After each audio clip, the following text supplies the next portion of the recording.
So today we're talking about the water chapters here in Heide's book.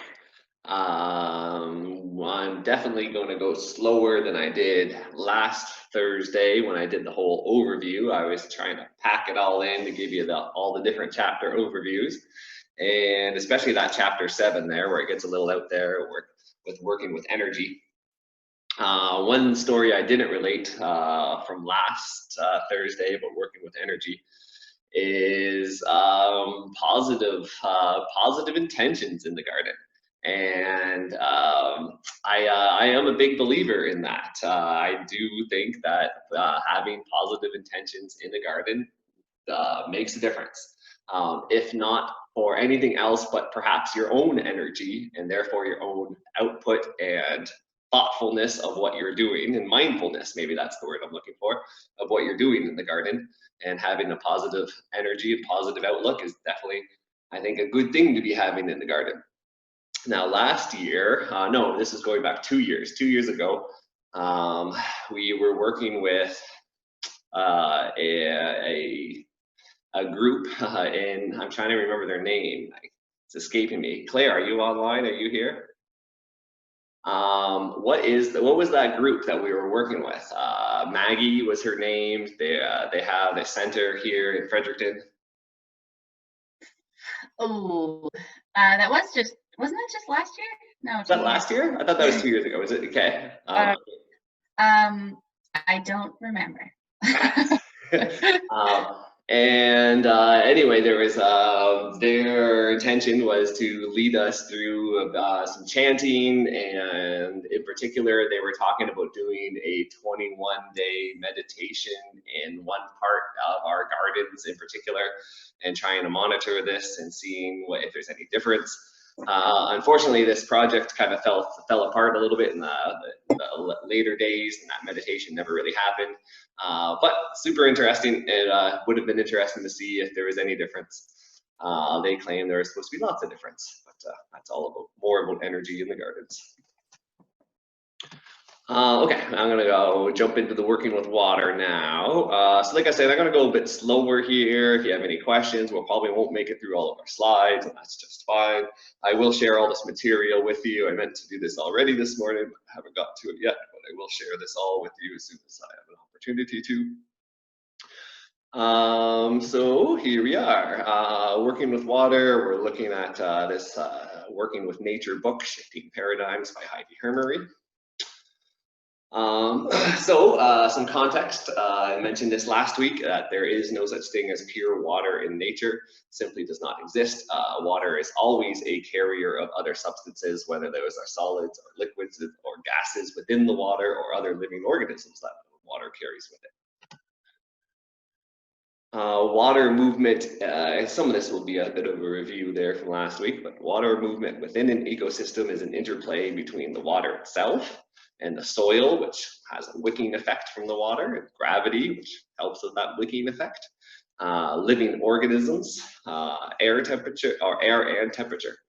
And I think we got into this example last week that there's something like 7-point-something billion humans on Earth, and if we are all made up of, I think it's 65% water, it's a lot of water being moved around just in humans.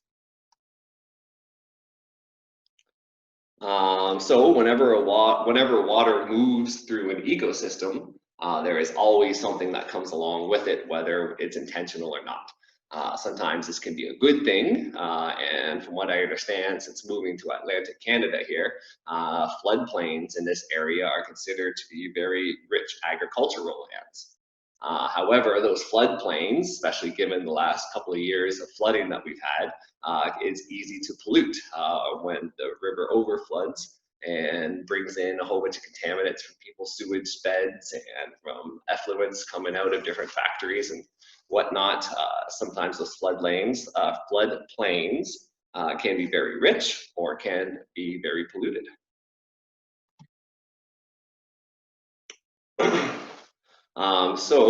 As we go through this water relationships part, we'll talk about how water is held in the soil, how water moves through the soil, what we call the carrying capacity of water, plants and water relationships, and what all this means to the market gardener. Try to bring it all back to that. So we talked a little bit about this last week too, about how water is held in the soil. We'll get into a bit more details and a bit of an experiment that you can do at home. Speaking of home experiment, Matt's got one going with soil, and remind me to talk about that next housekeeping, Matt. I meant to get into that today, but I was kind of off my game a little bit this morning. Okay, so how water is held in the soil is basically well, first is before we get into how water is held in the soil, we got to keep in mind the two ways that water leaves the soil.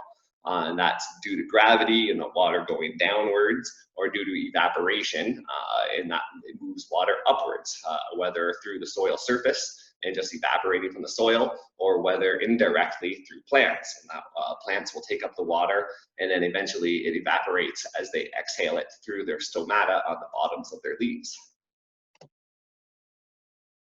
Okay, so here we're going to get into a little bit of an experiment. We're not actually going to do the experiment, but I'm going to get you to picture this in your minds, and I bet you guys can follow along real well here. So we're going to talk about the forces of adhesion and cohesion. This is how water is held in the soil. And these forces sound rather ordinary, but they are surprisingly strong. So when we talk about adhesion, we're talking about water molecules sticking to the surface of soil particles. When we talk about cohesion, we talk about water molecules sticking to themselves. So water has a tendency to adhere itself to other surfaces, and water also has a tendency to adhere, or to cohesion tendency, I should say, to stick to themselves. So here's a great example, is the straw trick, and all of us have done this at some time or another in our lives. You suck some water into an ordinary clear plastic drinking straw, even though I think they're like illegal nowadays. I don't know, can hardly get your hands on a straw nowadays. But picture is sucking some water into a clear plastic drinking straw, and then you remove that straw from the glass. You allow that last water droplet to fall out of the straw, and which is a good example of how gravity works on water. But no matter what you do, there will always be some water remaining at that bottom of the straw. Even with lots of suction, there will still be some water left just at the bottom of that straw. And this here is a good example of how evaporation works on water and in the soil. As water leaves the soil, most of that water will leave, but some of it will adhere to that soil particles, and it'll just always be there. It just always will be locked in with that soil particle. Just like that straw trick, there's always going to be water left on that straw, and that is the force of adhesion, where water is sticking to other surfaces. And that's just what water does. That's how water behaves. It's physics of water. So the droplet of water that is at the bottom of straw is composed of millions of water molecules, of course. Otherwise, we wouldn't be able to see it. And this represents the force of cohesion. And that the tiny bit of water that sticks to the plastic straw is an example of adhesion.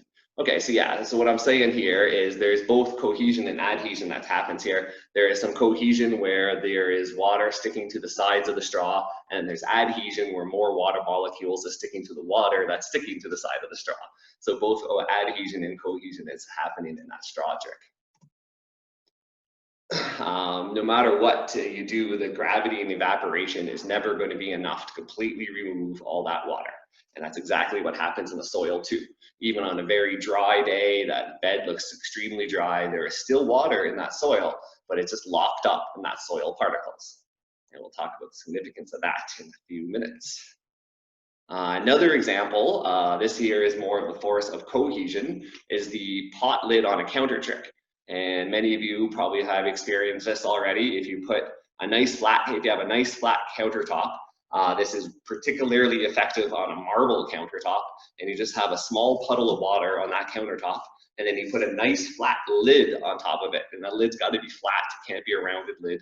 A nice flat lid onto that puddle of water, and then you lift that straight up, and it's surprisingly difficult to do. That water sticks that pot lid to the counter, but good.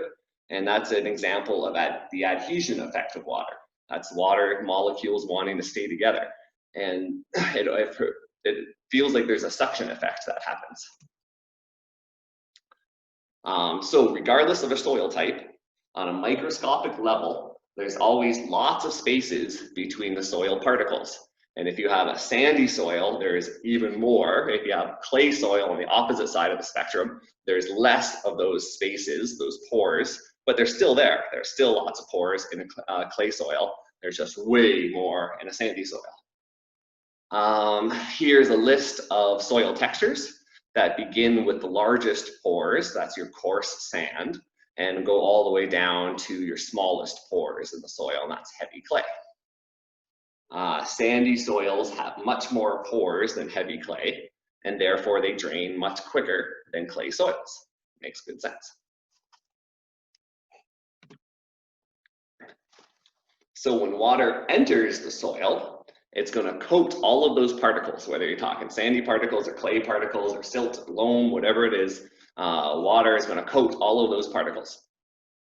And under normal circumstances, the water will drain from the larger pores, and then what remains in the soil is held by those forces of adhesion and cohesion. Think about the straw trick, think about that pot lid trick. And that's referred to as the field capacity. That's as much water as the field can take. There is, that field is essentially at capacity, hence the name field capacity. And there is no more water leaving that ecosystem by gravity, but evaporation will continue to operate.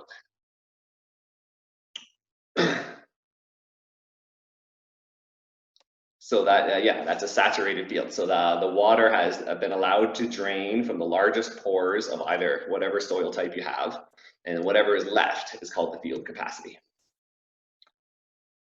Another term we're going to get to here is the permanent wilting point.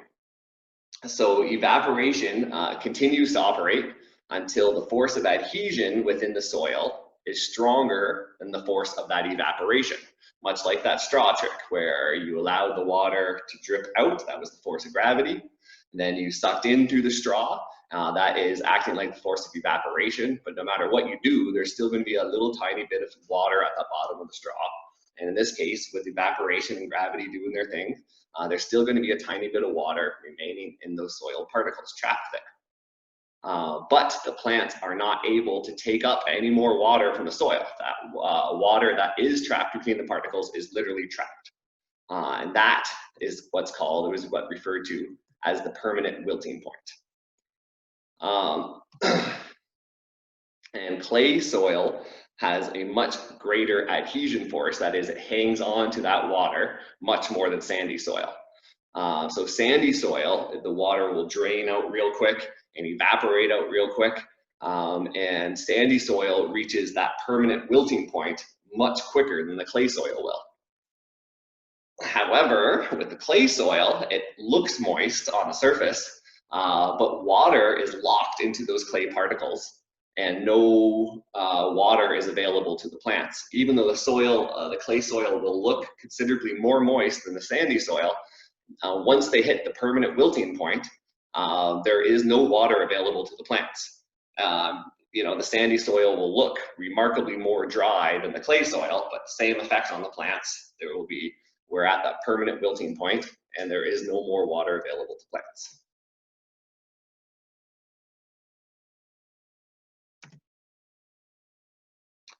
So here's another term I'm going to introduce to you, which is called field capacity. So we talked about permanent wilting point, and we talked about, we already talked about field capacity. We talked about field capacity, we talked about permanent wilting point. When you subtract your permanent wilting point from the field capacity, you get the plant available water. So your field capacity was the maximum saturation of a field. You just watered a field or a bed or whatever, a garden, and you allowed the water to drain naturally by gravity. A little bit of evaporation is happening, and that field is saturated. So you're at field capacity.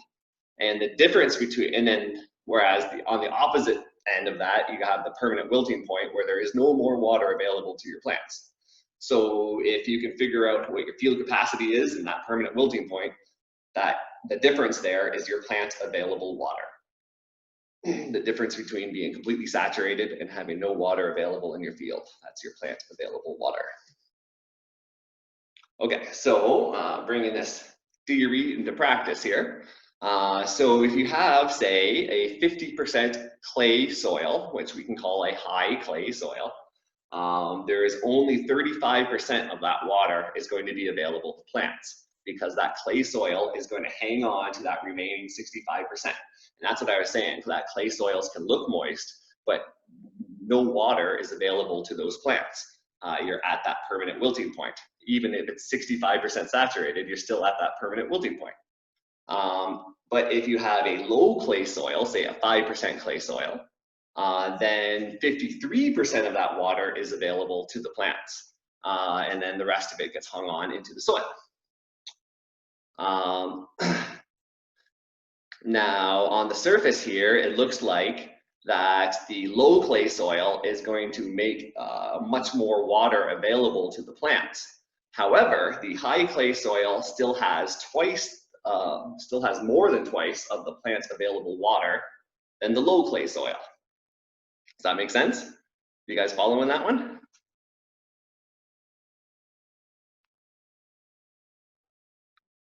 So even though that high clay soil is making less water or is hanging on to more water through that force of adhesion and cohesion, it still is able to make more than twice of the amount of plant available water available to the plants.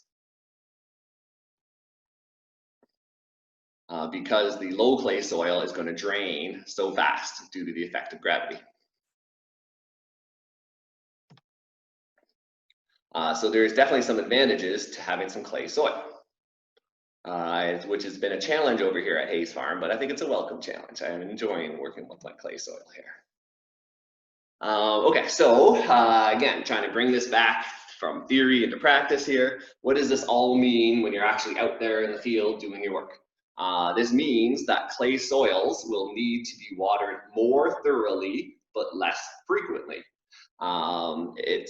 It's a matter of trying to work with it and work with the irrigation equipment that you have available. Like I was saying, I'm not entirely happy with the drip tape around here. I'd like to move to a micro sprinkler setup. That's going to be into the future. Right now, we got what we got. So with clay soils in general, you're trying to water them more thoroughly, but less often. Whereas sandy soils will need to be watered more often, but less frequently. But hang on, we'll need to be watered less thoroughly, but more often. I got those backwards, my dyslexia, sorry fellas. So clay soils need to be watered deeper, but less often. Sandy soils need to be watered less often, but less deep, but more frequent, but more often. Boy, I got that all confused.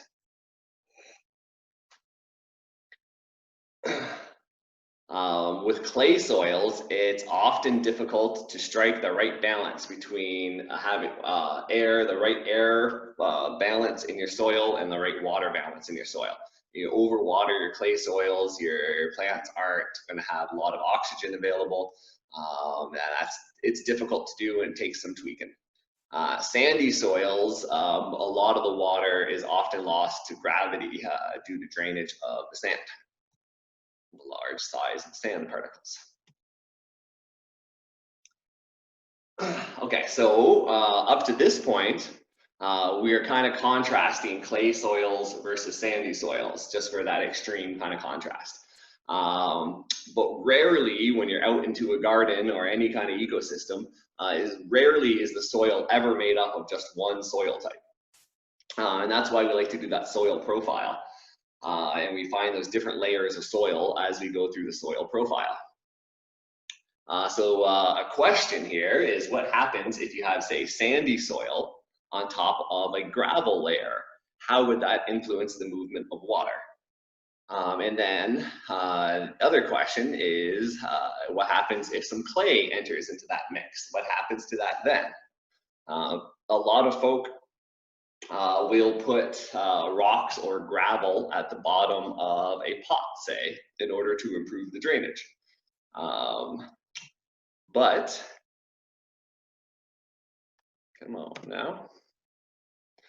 But that doesn't actually help as much as you kind of think it might by adding that gravel to the bottom, much like our riding ring is full of gravel, as you see as we dig, but it remains very saturated. And we'll talk about how and why that happens. There's a fella out there named Walter H. Gardner from the University of Washington, and he's done a lot of work with water and how water moves through an ecosystem. He says that water is nearly always moving through the soil. And I completely agree with that. And you can see that in evidence with our swale and how even on dry days, water makes its way into that swale and continues to flow. Water, that's the horizontal movement of water through an ecosystem. Water will move downward after a rain or after irrigation through gravity, of course. And then water will move upwards through the forces of evaporation and plants taking up the water and moving it up through them. And it also moves horizontally through an ecosystem. And that can look like irrigation furrows or aeration holes and plant roots taking it horizontally. What happens with plant roots in particular, the plant roots will take any plant available water around it and then basically create a dry area in the soil. And if the water if the water in the field is not at a permanent wilting point, if you're at, say, field capacity, the plants will take up the water that's immediately around their roots and therefore create more area for more water to move in horizontally. So that's another example of how water moves horizontally through an ecosystem.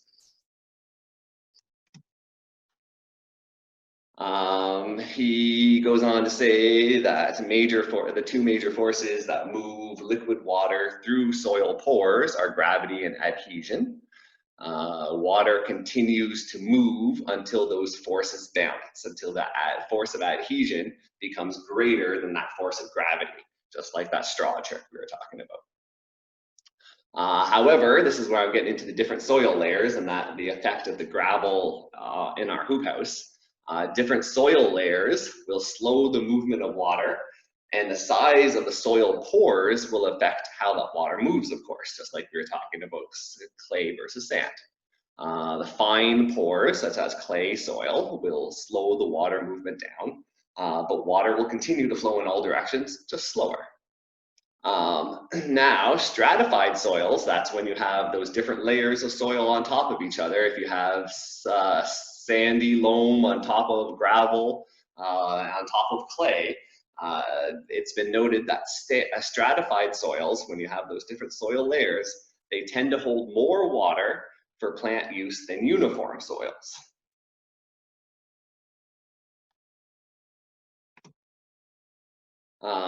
So, kind of trying to get from theory to practical here.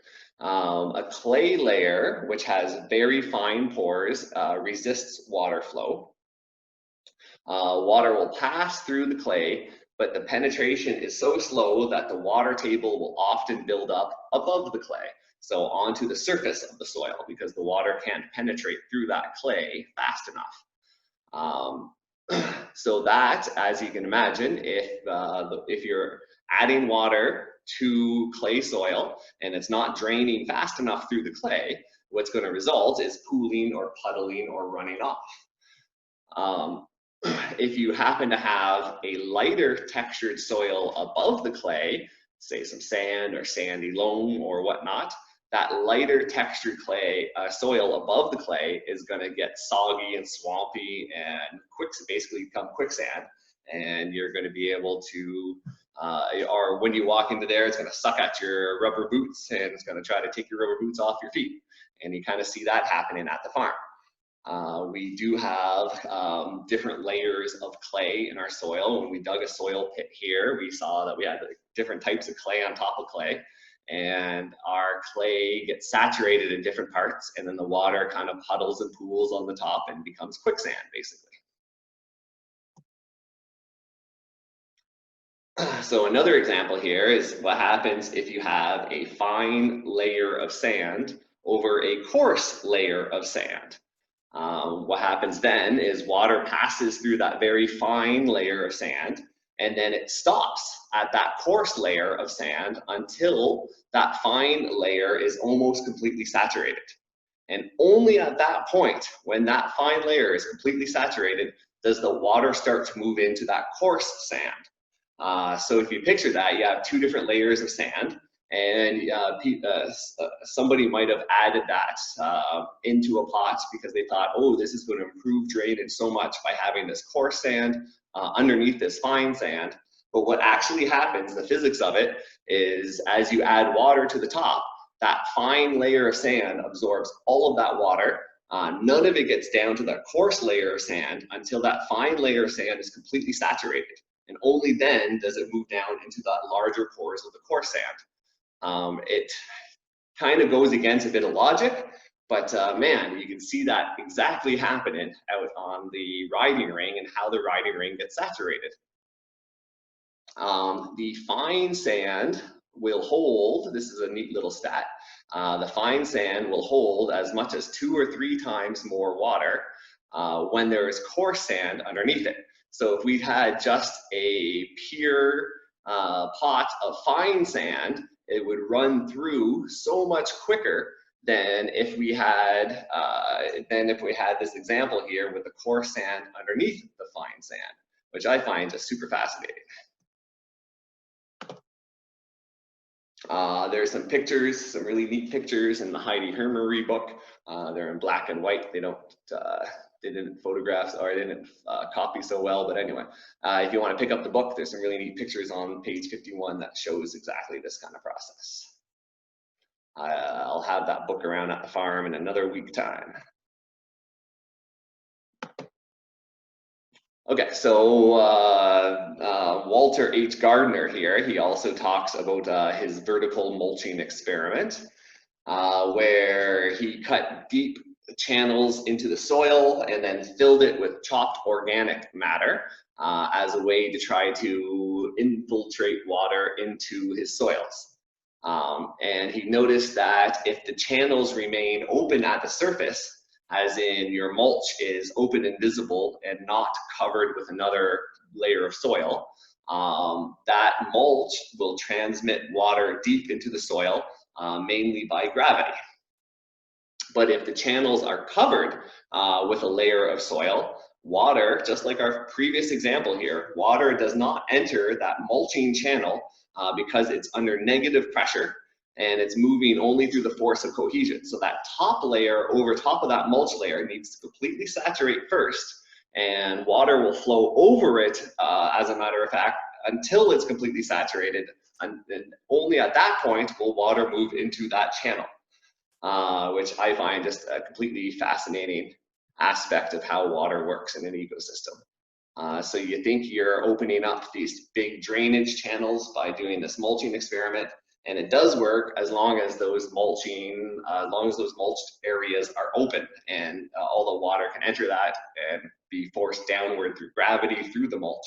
But if you have that top layer covered, only when that top layer gets completely saturated does water start moving down into that mulched layer.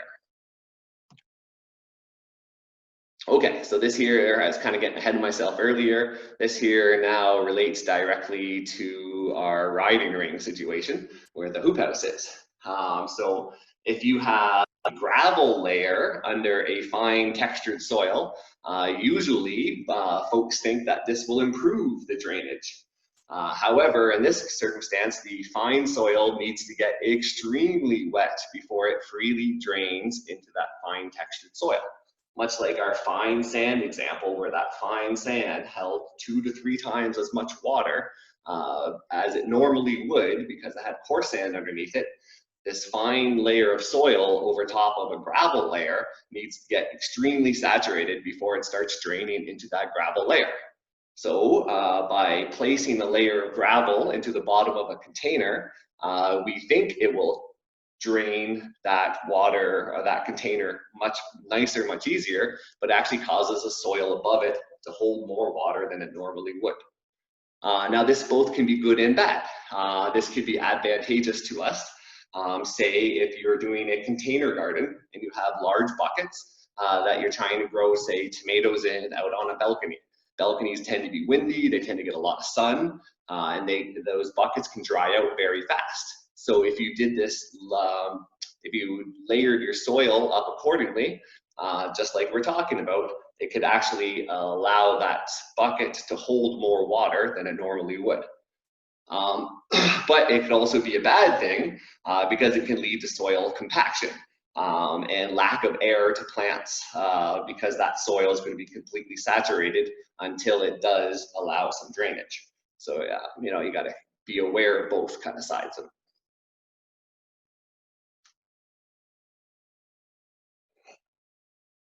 I should pause for a second here before I continue on. Any questions with all this theory here and how it relates to practice?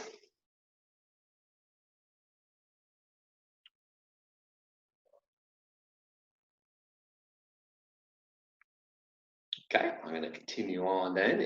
Feel free to interrupt me at any time. We were talking about the carrying capacity of water and that there's no such thing as pure water. Water always carries something else with it, whether it's solids, liquids, gases, or other living organisms.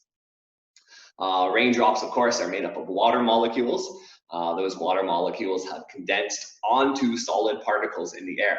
From what I understand, rain can never fall out of the air itself without at first condensing onto solid particles in the air, such as dust from deserts or barren fields, or toxic emissions even are examples from Heide. And likewise, when water leaves an ecosystem, it always takes something with it too.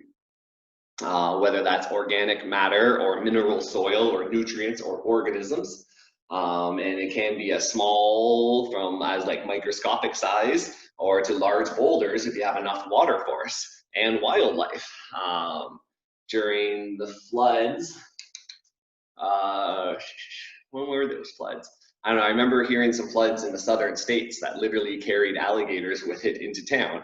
And yeah, those are some big waters. And so of course, how much water or how much materials that water takes out of the ecosystem is greatly influenced by the topography. The greater of a slope, the more material that will leave. When water leaves an ecosystem, it takes materials with it. The largest of particles don't go very far, and they settle out. This here is more talking about when water goes down through, say, the force of gravity through an ecosystem.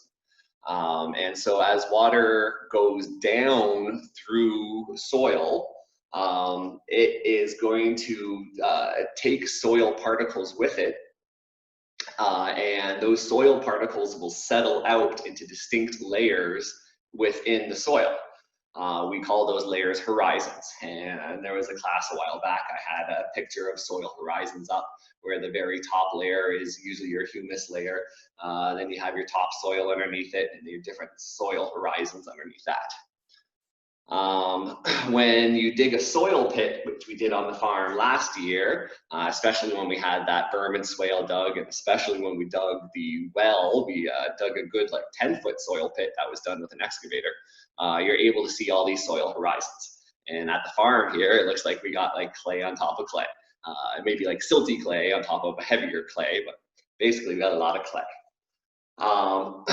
And so whenever we have wet conditions, nutrients and clay particles, because clay particles, remember, are your smallest particle size. Sand is your largest particle size, silt is what's in between.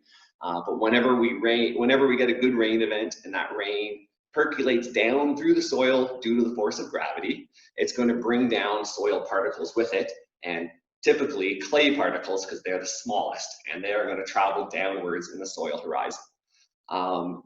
With enough time and enough clay and enough water and gravity force, this can result in the very smallest of those clay particles all settling down into maybe sometimes just a foot underneath that soil horizon, sometimes 2 feet underneath that soil horizon, sometimes a little bit further underneath that soil horizon. And all those very small, fine clay particles all settle out uniformly together someplace on that soil horizon, any place between 1 to say 2.5 feet maybe. And that results in what's called hard pans.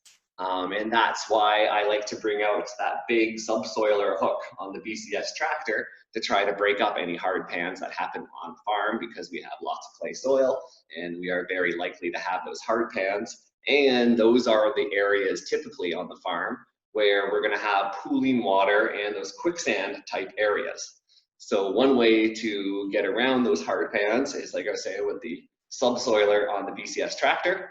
Another way on a smaller scale, or perhaps more intense scale, is by using those broad forks that will go in and put basically aerate the soil by putting in holes as much as 12 inches down. And a whole lot of broad forking will break up a hard pan, but good. In arid conditions, which we don't have to worry about so much here, I find this very fascinating though, because I've never really seen an example of this in real life, just know about it in theory. But in arid conditions, instead of water percolating downward when water enters a garden and gravity forces it down, there is a greater evaporation effect in arid conditions, and water doesn't get a chance to travel down as much. And those nutrient and clay particles, instead of traveling down through the soil, actually travel upwards in the soil horizon, which is interesting. Of course, due to human influence, water entering ecosystems by rain can be mildly toxic, what we call acid rain. There's some depressing stats in the book about acid rain. I won't get into that so much. And sometimes that's when water enters an ecosystem, can be mildly toxic. And sometimes when water exits an ecosystem, it can be even more toxic due to overland water runoff, think herbicides, pesticides, insecticides, water discharges from factories and things along those lines. Oh, here's some great stats for you. Yeah, I don't think I want to read those.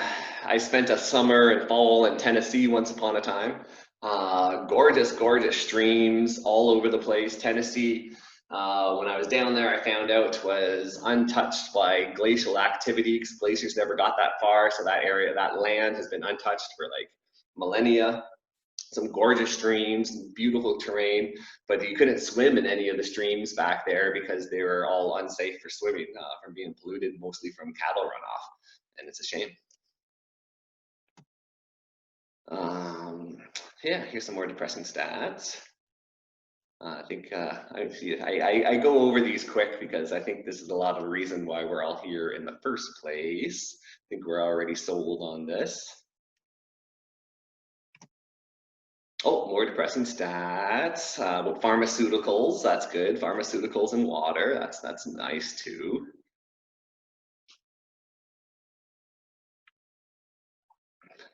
This is all in the US. We're safe in Canada, right? Yeah. Okay, moving on. So of course, plants require water to make up their bodies, just like humans. Plants require water for breathing. Plants require water for photosynthesis. Right now, we're going to focus specifically on that photosynthesis part. Photosynthesis takes part in all parts of the plants, but primarily in the leaves. And that is, of course, the evolutionary purpose of plant leaves. Carbon dioxide is taken in, oxygen is excreted. Great word. So that happens through special openings in the leaf called the stomata. You guys might have heard all this before. It might be a new term to some of you, but stomata often are often located on the bottoms of leaves in most plants, but there are exceptions. Land-dwelling plants take the water they need for photosynthesis from the soil. And we were talking about this example a little bit last week about how water gets to the top of a 100-foot tree against the force of gravity. And here's a great stat here that some trees can move up to 200 gallons of, whoop, that's not supposed to be soil, of water every day. And that's done through the forces of tension, which is suction and negative pressure. As those stomata on the bottom of the leaves open to exchange gas, the water vapor inside the tree evaporates, which is called transpiration. And then that reduces the pressure in the leaf cells, which then creates tension to move more water upwards. And water can travel through plants as fast as 75 centimeters per minute, which is an amazing stat.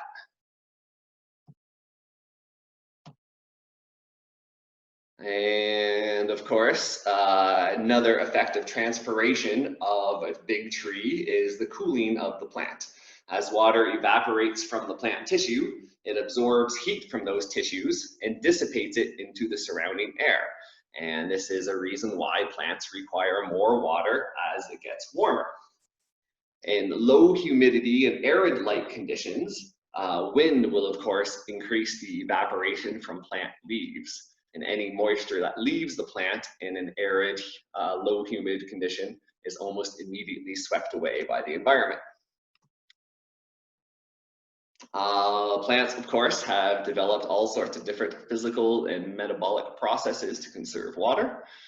Plants in arid climates have evolved to keep their stomata closed during the hottest part of the day, and instead they open at night, and that's how they conserve water. Some plants, cactuses in particular, can keep those stomata closed for weeks at a time. Photosynthesis stops when leaf evaporation exceeds the root water uptake.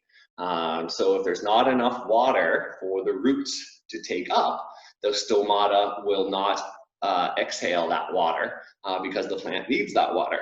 As long as there is more water for those roots to take up, that plant will continue to breathe. Stomata will often close themselves even in like Freddy area. They'll often close themselves during the hottest part of the day. I'm not talking like hottest part of the day in spring or fall. I'm talking like hottest part of the day at the hottest part of the season. And they'll close themselves in order to retain water into the plant themselves. And if you happen to have a drought year, then photosynthesis, because of these processes we're trying to explain right now, will slow considerably, and thus your plant growth will slow considerably. So, I mean, without a doubt, you always see, I mean, if we had a drought year, you would normally expect more stunted vegetation. And that's kind of the scientific reason behind it, is because that photosynthesis has stopped, and therefore that plant stops growing. And this is evidenced through tree rings. So you can see the dry years when you examine a tree ring.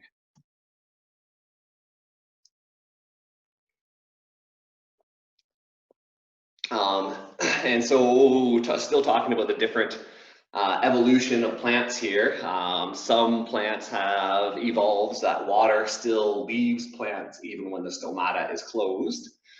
So plants have evolved in order to compensate for this. Waxy leaves will help plants. Think about like succulents in particular. They have very waxy leaves that'll help plants conserve water. Leaf hairs will help plants conserve water. When plants and trees have smaller leaves or needles, they are breathing out less water through stomata, and that helps them conserve water too.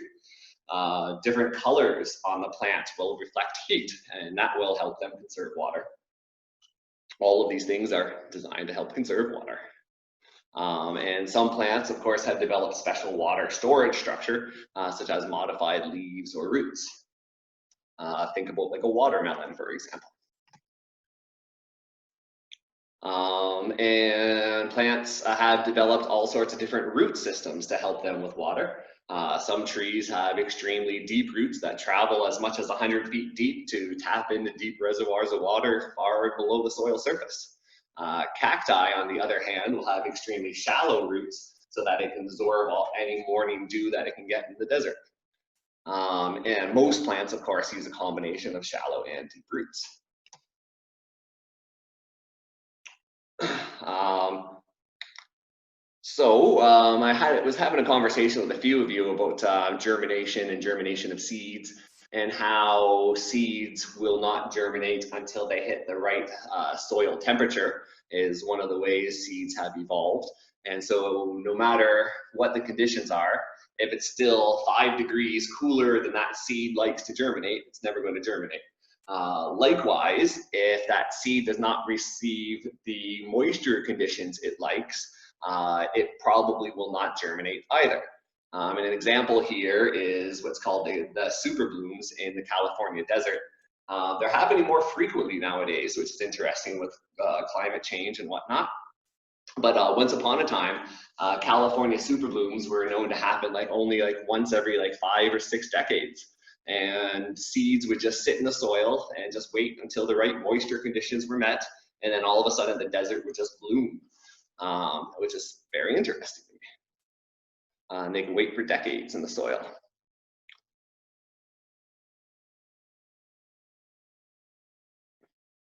Oh yes, and so when you do have stressful drought conditions, there are many types of plants, especially perennial plants, that are able to withdraw nutrients into different parts of the plant. And they literally discard leaves in order to keep the rest of the plant healthy and wait until the conditions improve, which is fascinating. Plants are geniuses. Not all the water that plants transpire will leave an ecosystem, especially in a forest. As that stomata transpires and water vapor exits the plant, that water vapor is sent downwards, because often those stomata on the bottom part of the leaves, and it sends it downward into a cooler and shadier environment, because the tree itself is taking the brunt of the sun through its canopy.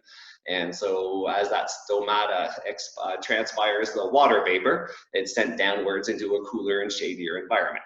And because of that cooler, shadier environment, the plants below the forest canopy transpire less water, and less water evaporates from the soil surface. So plants that are growing underneath the shades of the tree often have less water needs, and the soil surface underneath large trees, especially in the forest, tends to be a bit more moist. I'm sure you guys have all seen examples of this.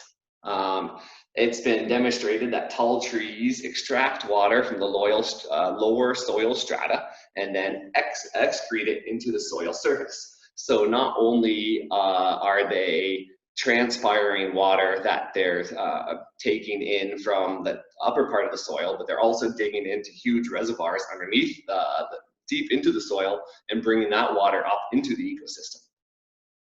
And then that water effectively is what keeps a lot of the plants underneath their canopy alive.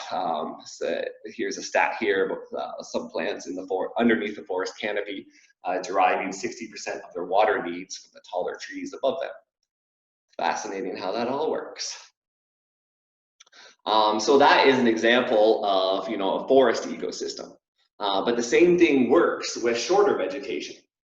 In the book here, Heide Hermery gives an example about lawns, and how a 3-inch high lawn will transpire much less water than a 12-inch high lawn.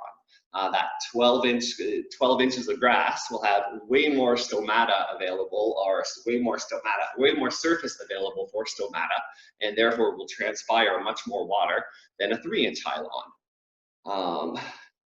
And when you look at natural grasslands and forests and their function in the evapotranspiration of water, Heidi says they're pretty much the same. Whereas evaporation from bare or sparsely vegetated areas is far greater than the evaporation that would happen in grasslands and forests due to this transpiration of water. So having more vegetation around helps conserve water. And sometimes that goes against some conventional wisdom, where they think that having plants around will suck water out of the ecosystem, because the plants will absorb that water and use that water. But actually, the more plants you have around, the more water that it will be around for other things in that ecosystem.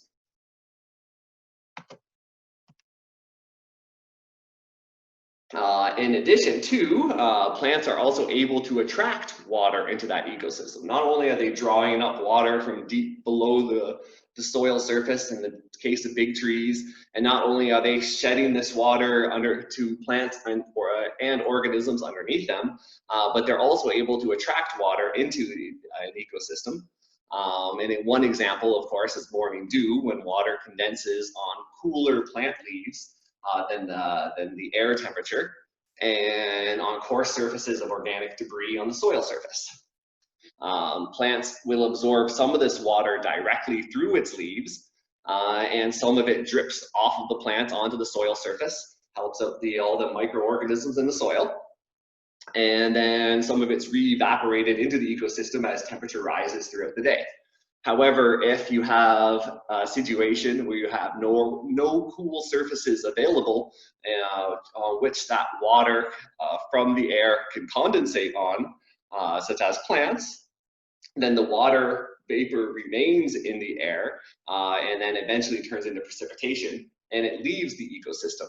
But if you have nice healthy plants and a nice healthy ecosystem, all that morning dew ends up being on your plants and re-entering the ecosystem, which is another reason to have a higher lawn. You have that 12-inch lawn as opposed to that 3-inch lawn.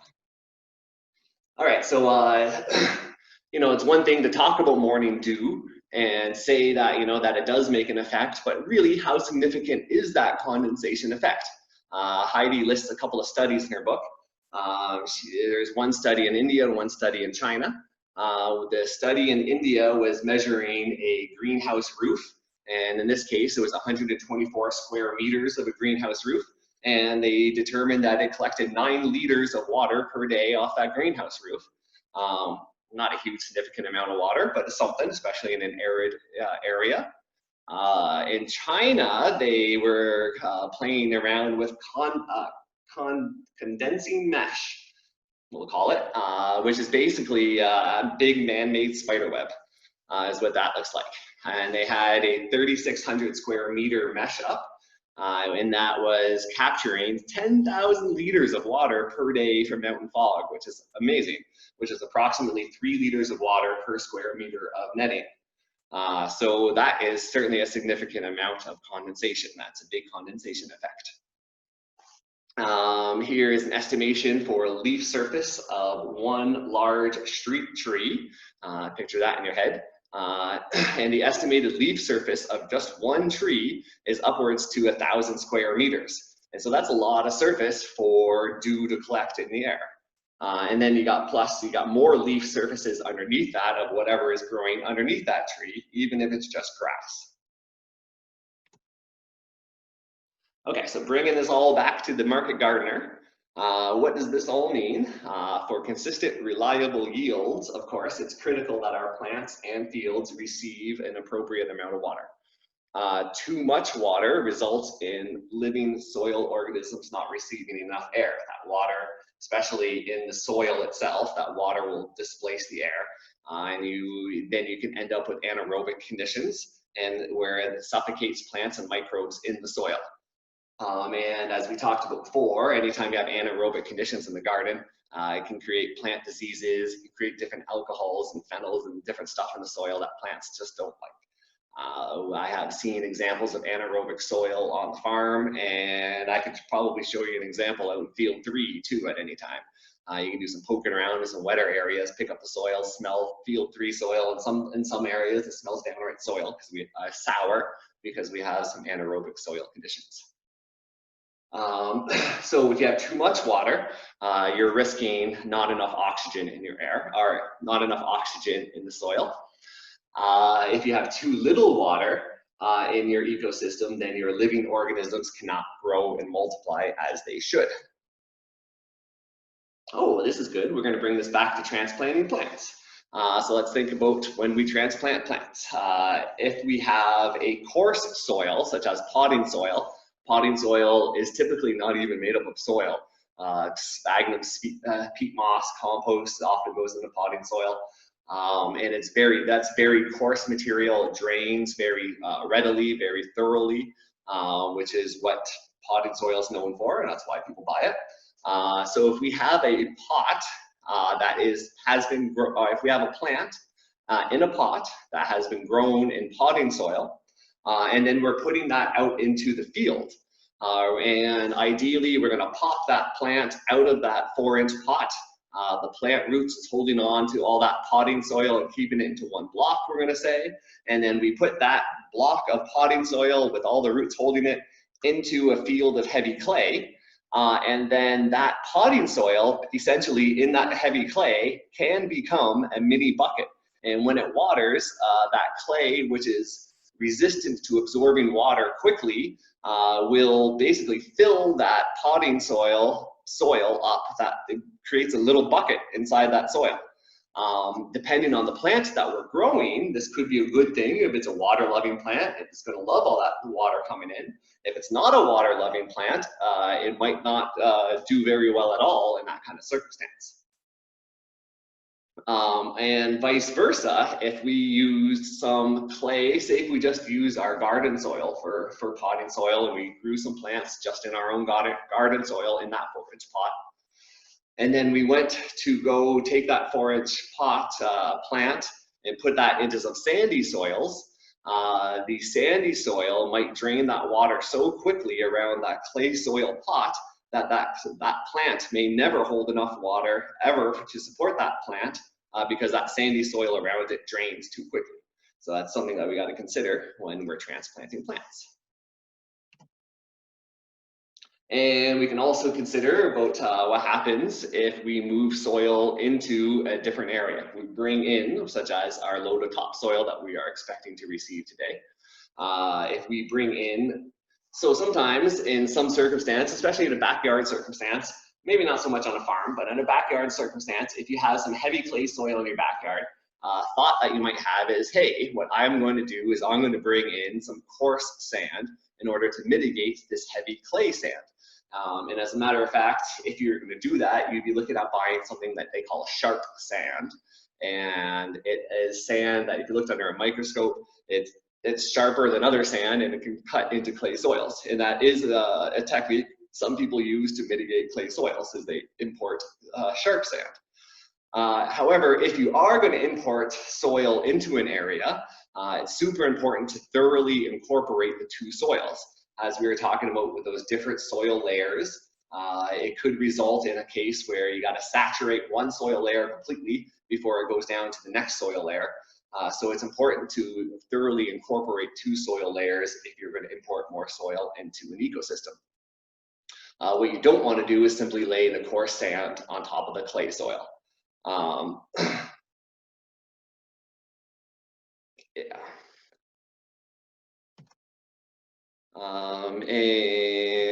And if too much water is applied to any one area, the first thing it's going to try to do is drain downwards. And depending on your soil type, whether you're dealing with clay soil or sandy soil, clay soil is going to be slower to percolate than sandy soil.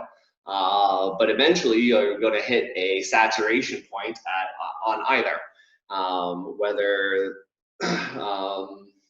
And that saturation point can happen very quickly on clay soils if you have a fast, heavy rain event. Whereas it can also happen with slow, all-day rain events as well. But eventually, if you have too much water that's applied to one area, it's going to saturate, and then the water is going to run off the soil surface, and this can cause erosion and or the movement of fertilizers, or on conventional farms, herbicides and pesticides and all that kind of good stuff. Water cycling within an ecosystem, it should be looked at as a self-reinforcing loop. As we were talking about how forests attract water and bring in water into an ecosystem, a healthy ecosystem, a healthy watershed will attract more water to itself. As a watershed is degraded, whether it's due to loss of forested areas or due to loss of wetlands, less water is going to be attracted into that ecosystem and held in the watershed. So the healthier your watershed is, the more water it's going to attract to itself. You want to picture your garden as being part of a much wider watershed area, a much wider ecosystem than just your garden. Your garden is an ecosystem in itself, but it's also part of a wider ecosystem and a wider watershed. The healthier your wider watershed is, the healthier your garden will be. And this is why so many organic gardeners and permaculturalists and this and that get involved in projects outside of their farm, because they realize that the healthier that ecosystem that exists in and around your farm, the healthier the watershed is in and around your farm, the healthier your farm is going to be too. It's all kind of land stewardship. How are we doing on time? 10:30, doing great.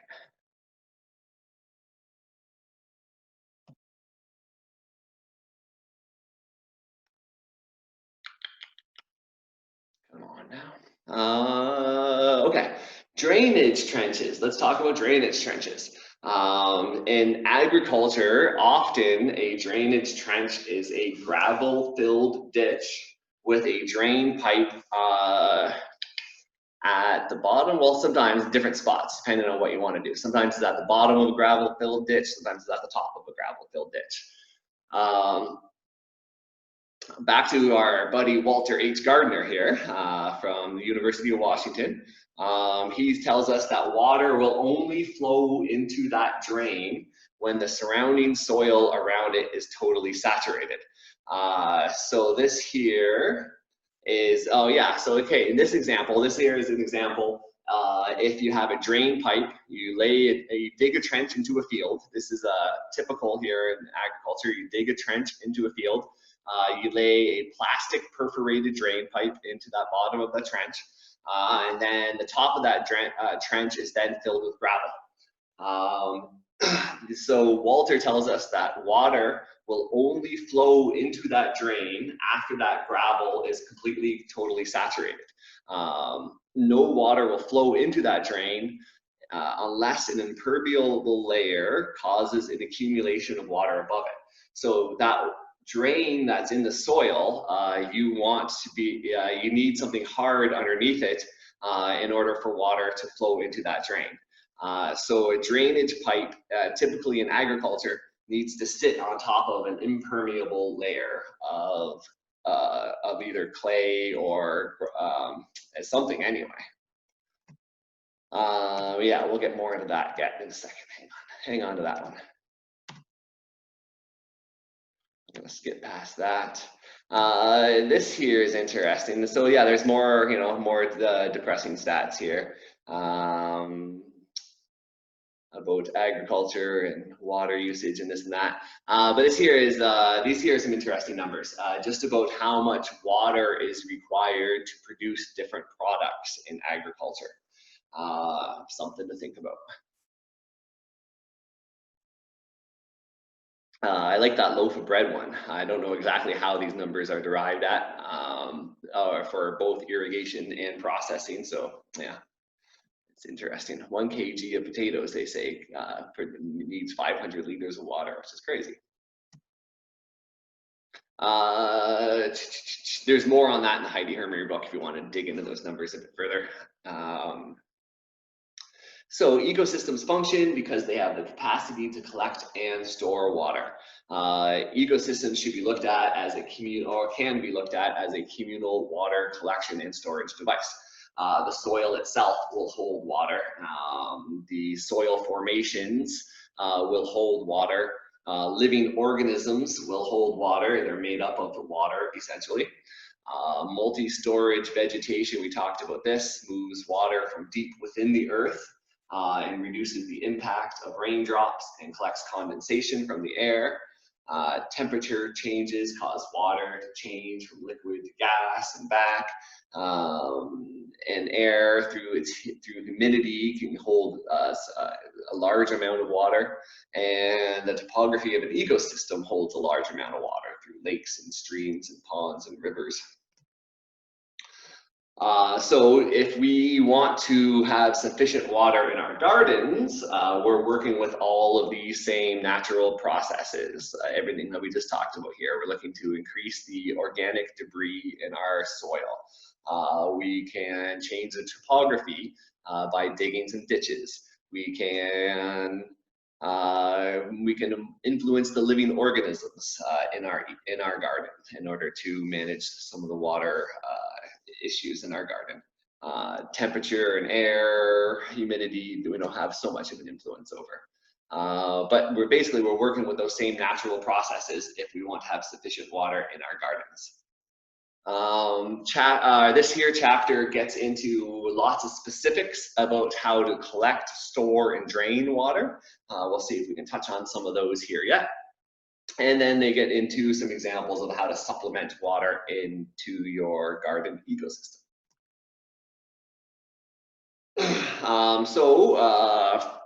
First, we'll talk about collecting, storing, and draining water.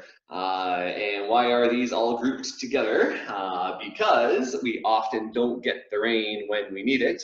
And when we do get rain, we're usually pretty good. We've just been watered. Therefore, we don't need to irrigate. Therefore, we're looking at storing the excess. And when we do get rain, there's often too much all at one time. And water rarely enters an ecosystem at the same rate of soil absorption. So our clay soil absorbs water very slowly. So it's nice to have a very slow, all day kind of rain event in order to saturate our clay soil. However, that's rare. As more, it will come in hard and heavy sometimes. And the clay soil isn't able to incorporate it all, and therefore it starts running over, and therefore we get into a situation where it's nice to be able to collect it. Water is always continually moving. That's another reason why we talk about storing and draining water. Our job is to collect this water and to reuse it into the future without allowing it to move through the landscape and causing damage. So 3 main factors to concern ourselves about when we consider the collection, storing, and draining of water is the soil itself and the vegetation that's around, and the topography or terrain. As I've mentioned previously, different soil textures hold different amounts of water. We talked about the plant available water, and that was the difference between your field capacity when that field is completely saturated and that permanent wilting point of plants. That the difference between your field capacity and your permanent wilting point is your plant available water. And your coarse sand, as you can see, will have a smaller plant available water than your clay. However, the highest, which is interesting, is your loams, your fine sandy loam, your silty loam, your silty clay loam will have the highest plant available water, because those loamy soils tend to have lots of organic material, and that they hold lots of water and make it available to plants. Clay, as we were saying, will hold a lot of water, but it will hold it so tightly it's not available to plants. Your coarse sand will drain very fast, and therefore not a lot of water will be available to plants too. So there's some numbers there. And as I was mentioning about loamy soils and being high in organic matter substantially increases the water holding capacity of all soil types, regardless of any kind of soil type you have. Adding organic matter to your soil type is going to increase your water holding capacity, and makes it available, makes it more easily available to plants. It doesn't lock it as much as clay soils does. When we were talking about soil classifications in our overview last week, we mentioned that soil texture classifications, which are typically, your percent sand, silt, and clay, and loamy soils, and that kind of stuff, does not typically include organic matter content. So some examples of that is you can have soil A here with only a 1% humus level can hold 10,000 gallons of water per acre. Whereas soil B, you've built up your organic matter, you've built up your humus level, and if you have a 6% humus level, it can hold as much as 56,000 gallons of water per acre. Now, how this applies to a rainfall event, if you get 1 inch of rain over 1 acre of land, that is 28,000 gallons of water for that acre, which is an amazing amount of water. By the way, 1 inch of rainfall for a market gardener is considered ideal. That's what we try to aim for when we irrigate. We try to put, if we have no rain on the horizon, no rain in the forecast, our goal with irrigation is try to put about that 1 inch of water onto our plants. And 1 inch of water over 1 acre is 28,000 gallons, which is an incredible amount of water. There are 4 liters to a gallon. So what are we talking there? 4 times 28,000, whatever that number is how many liters we're trying to put onto our gardens in a week.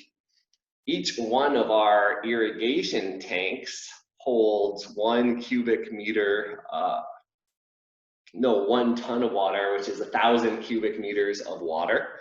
So anyway, you can do the math, play around with that. I have sometimes the numbers get quite large pretty quick.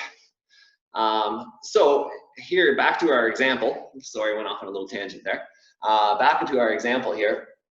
If we have 1 inch of rainfall over 1 acre of land, we're talking about 28,000 gallons of water entering that ecosystem.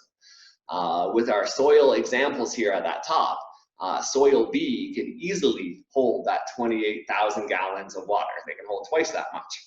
Whereas soil A, with a 1% humus level, can only absorb 10,000 gallons of that water, of that 28,000, and the remainder of it will start to puddle and pool and then run over the land, possibly causing erosion and carrying different things along with it. So as organic gardeners, it becomes extremely important to try to build up your organic matter in your soil. Heide says that for effective water management, it's mandatory that we optimize the organic matter content of the soil and create a functional mulch layer.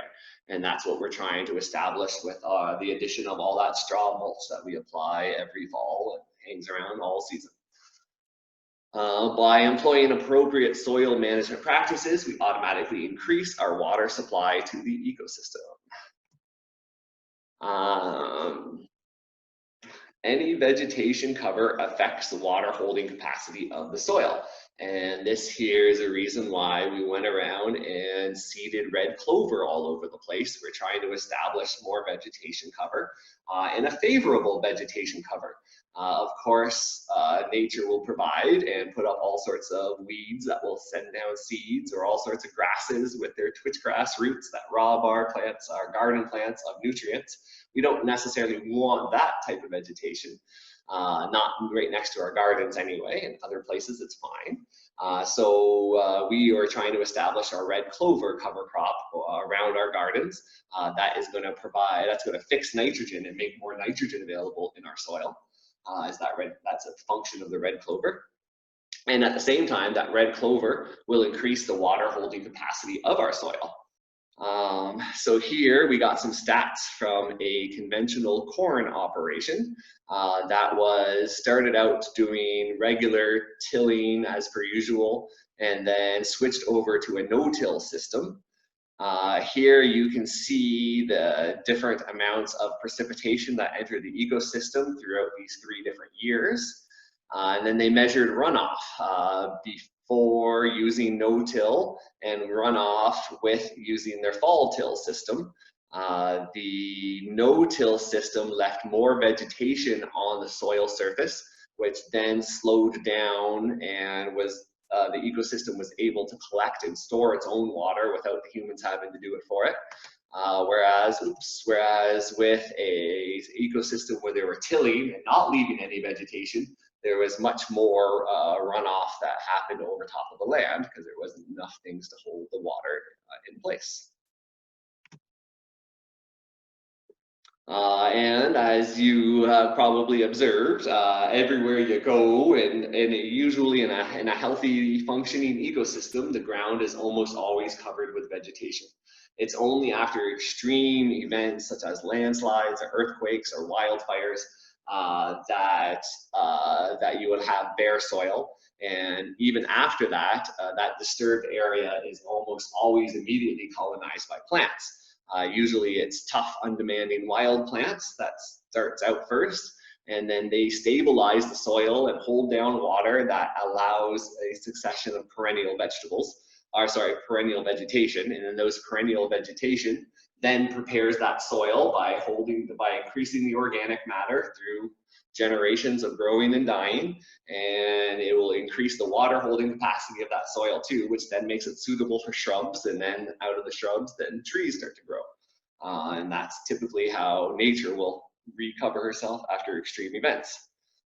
Now, when we till the land in the garden, we start this process all over again. Just like kind of in nature where extreme events such as landslides and earthquakes and wildfires happen, but they're rare, that's how I try to treat tilling in the garden. It happens, but I like to do it rarely. So what happens when we till the land? Seeds in the soil seed bank are brought to the surface. So there's all sorts of weed seeds that are present in the soil. Sometimes they're buried, 6 to 12 inches deep, and they never see the sunlight, and therefore they will never germinate, or never get warm enough even to germinate. However, when we till it, we're going to bring all those up to the surface. And what those weeds are trying to do is to restore the soil's fertility and the soil's water holding capacity. That's their job. That's the reason they're in that soil seed bank in the first place. But then as gardeners, we try to replace those weeds with food plants or ornamental plants. And by replacing those wild plants with food or ornamental plants more to our liking, we are then taking over the responsibility for their contribution to the ecosystem, which is a great quote by Heide here. Too often, gardeners try to shortcut nature by replacing an early succession plant with a late succession plant. I was saying about those extreme events after a landslide, earthquake, wildfire, how very tough and hardy plants come out first, and they're followed by, succeeded by, there's perennial vegetation, which is then succeeded by shrubs, which is then succeeded by trees. Often in the garden, we are shortcutting all of that, and we're just going to pop in a new cherry tree or a new apple tree. Whereas in nature, in a newly disturbed area, you wouldn't have any of those trees establish themselves without years of succession plants before it, sometimes decades of succession plants before it. So then when we're popping in these cherry trees on a newly tilled area, that ecosystem and the microbes and all the microorganisms that go along with supporting a tree just aren't present. And so it's up to us as gardeners then to supply that to those plants. Often we choose plants for taste and looks and familiarity, or less often by light requirements or hardiness, but that does happen too. And then this is another great Heide Hermery quote. You end up with a plant collection in your garden rather than a functioning ecosystem in your garden. And as regenerative farmers, we're aiming for that functional ecosystem.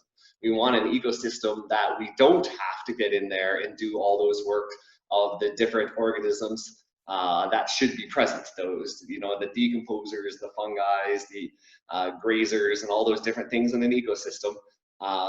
We are trying to get away in regenerative farming from having to do all those jobs ourselves. We want to provide the conditions that those jobs are going to be done in perpetuity by the organisms that are supposed to be doing them.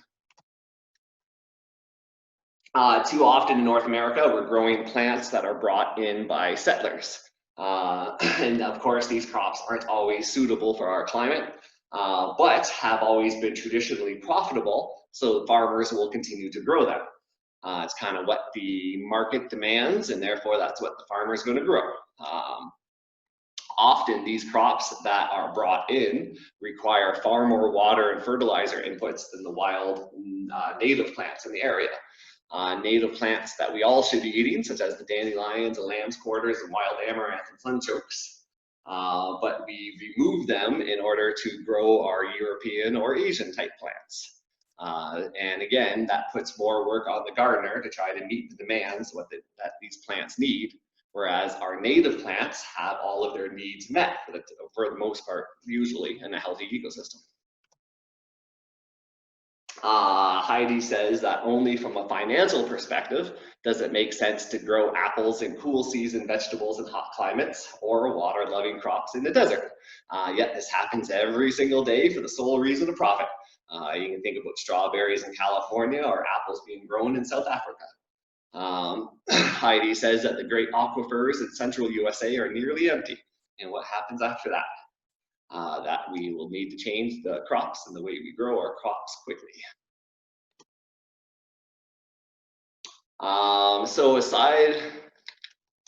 So there we were talking about vegetation. Here we're moving on to terrain a little bit. And aside from soil management and appropriate plant choices, our water collection and storage practices all have to do with modifying the terrain.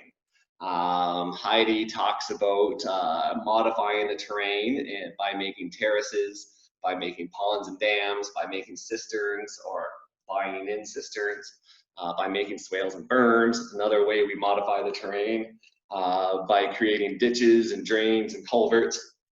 Wetland gardens, bog gardens, rain gardens, sunken gardens, green roof and roof gardens. We are at 10:52 right now. So probably won't get into a whole lot of these, but if you wanted to dive into any of these terrain modifications further, she has them all available in her book. And there's write-ups here on the slideshow that talks about terraces, talks about ponds and dams, talks about cisterns. Cisterns, this is an interesting look at cisterns. Maybe I'll pause here for a second. Cisterns are in effect artificial ponds. Our irrigation tanks that we hold water in before we turn on our pump and move it around the farm, those are cisterns. Cisterns can be installed on top of a roof or are buried in the ground or just held on the ground, much like our irrigation tanks. Water towers and rain barrels are both cisterns. Cisterns are used to store excess water, runoff water, for future use during dry times. Swales and berms, see we have a swale and berm example on the farm. Subsurface drains, surface drains, ditches and culverts. Worth reading if you want to do some drainage projects. We have, of course, a couple of drainage projects on the farm. Using fieldstone is an old example of an old French drain that predated the plastic tile drains and predates the clay tile drains, and we went with the fieldstone tile drains. There's a whole interesting section on that in Heide's book. French drain, yeah, how to make a French drain. Move past the terrain section here though. Okay, supplementing water. This is what I wanted to get to kind of wrap up here in the last 10 minutes or so. So Heide says, if we choose the right vegetation for our environment and we optimize our soil water storage capacity, little supplemental water should be required. We can minimize water usage, but rarely can we avoid irrigating altogether. So yeah, it greatly depends on what you're growing. In theory, I agree with Heide's statement here that if we choose the right vegetation for our environment and that if we optimize our water storage capacity, that's through things that we were talking about, like increasing organic matter, changing the terrain, choosing the right vegetation, all those different things we've been talking about. In theory, little supplemental water should be required. However, in practice, if we are growing annual vegetable crops, and especially those types of vegetable crops that are imported, like we were just talking about, those European crops, those Asian crops, a lot of those crops prefer full sun, and they can't usually be tolerated to be shaded. And even though I agree with her theory, the theory that little supplemental water should be required, I've never seen a garden in Canada, well, in my travels in North America, that hardly needed any water. Usually, especially say in the case of Hayes Farm, it's a matter of redirecting that water, draining it from some areas, and then reapplying it to other areas. And that's exactly the kind of system I want to get going by having a pump put into that well at the end of that swale, which I'm working on. It's been very slow, but my solar people aren't getting back to me at the moment. I'm working on So how to determine how much water a landscape actually needs is not easy. There are many variables involved. We talked about some of them already. There's more kind of listed here. And there are online irrigation calculators that are designed for this. But even the most in-depth ones are just educated guesses. And there's all sorts of environmental factors and ambient conditions to be controlled for. And most of the online irrigation calculators are designed for golf courses and monoculture crops and uniform soil types. And we learned that if you have different soils on top of each other, that greatly influences how the water behaves in that ecosystem. And even the best irrigation schedule and even the best irrigation system needs constant observation and fine tuning. And you'll find that on the farm here too. We have all of our taps to each of our field blocks that we typically only operate at like someplace between 10 and 20%. And they always constantly need tweaking. Your irrigation drip tape always constantly needs tweaking. Everything constantly needs tweaking. And the best thing you can do is just be out there in it and monitor all the time when it's on and just make observations. And it certainly helps if you can make observations over years even, which is the position I am in. And I just constantly find it fascinating how the water enters and leaves and works within our garden ecosystem. These days, and currently still, drip irrigation is all the rage in organic agriculture. Drip irrigation was originally designed for desert situations, and it's often subsoil in deserts, because if you run the drip tape above the soil in deserts, the drip tape can become sun welded, they call that, and the holes will actually seal themselves from the heat of the sun. Drip irrigation is designed to bring water and sometimes fertilizer. You can put directly water-soluble fertilizers directly through your drip irrigation. And it's made to bring the water directly to the plant roots and not the overall landscape, as you can see as it's in action. The soil texture will greatly influence how that drip irrigation infiltrates through the soil. If you have a nice heavy clay soil, it usually will produce wide, shallow wetting patterns because it doesn't absorb as quickly, whereas sandy soils will absorb very quickly, and it's hard to get a uniform wetting pattern all the way down your drip tape because they penetrate so vastly due to the gravity and the nature of the soil particles and sand. Maybe I have a slide on this. Drip systems are not suitable for organically managed landscapes. So that's a quote from Heide, Hermery. Because, and I completely agree with this, and I like to transition off of our drip tape. It's just damn convenient and affordable for what we have at the moment. But it's very important to water the microbes around in the soil as it is the plant. And we're talking just not about microbes, but fungal activity too, and not only in the beds, but in the pathways as well. Those microbes, as we were talking about last week, and we'll get into more of this next week, next Thursday, the microbes are doing a lot of the heavy lifting of transforming that organic matter of our mulch and plant debris and whatnot into plant food for our plants. The mulch and plant debris acts as food for the microbes. Their waste acts as, the microbe waste acts as food for the plants.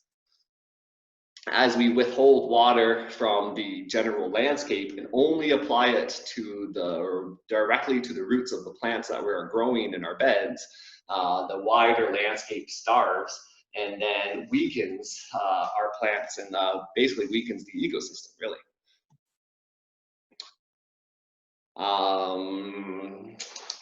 I think I'm going to pause here. I think I'm going to stop here altogether. That's what I'm going to do. It's 11 o'clock.